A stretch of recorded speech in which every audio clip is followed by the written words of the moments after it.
Well, let's circle back to our top story on the UN General Assembly, where world leaders will be discussing a range of topics from the Ukraine war, nuclear tension, climate change and other crises. Nick Harper joins us live from New York. Nick, a global hunger crisis born out of a divided world. Of the many numerous issues on the table at the UN summit, what are the key focal points on the agenda? Yeah, such a huge range of topics that both UN officials and world leaders will be trying to grapple with over the course of the next 7 days. We're expecting the UN Secretary-General Antonio Guterres to kick off the beginning of the high-level week in just under an hour. He'll be addressing the UN General Assembly Hall, and that will be the beginning of the speeches by world leaders addressing all of the delegates within the room, all 193 countries represented by the United Nations. But there will also be a number of high-level meetings on the sidelines of all of this.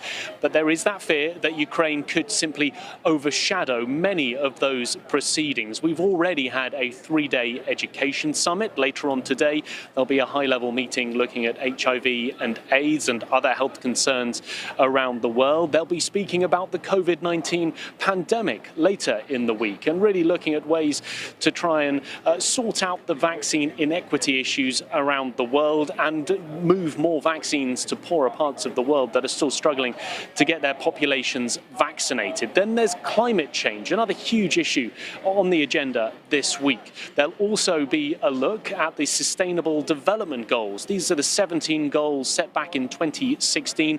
Things like trying to end world hunger, world poverty. We are now halfway through that agenda. It runs until 2030, so that will focus the minds of delegates who know that they are aiming towards that target. And also, there'll be a very important meeting in a few days' time looking at nuclear weapons and denuclearization. Later on today, we'll be hearing from the leaders of both South Korea and Japan. They will be speaking to the UN General Assembly. There had been a hoped-for meeting on the sidelines between the US President and Japan's Prime Minister Fumio Kishida. That may now get delayed as a result of Joe Biden's travel to the UK for the Queen's funeral. But another big issue that delegates will be trying to grapple with over the course of this week. And Nick, the rippling effects of the Ukraine crisis, that one thread that will carry through the entire summit. Is any headway in this discussion expected?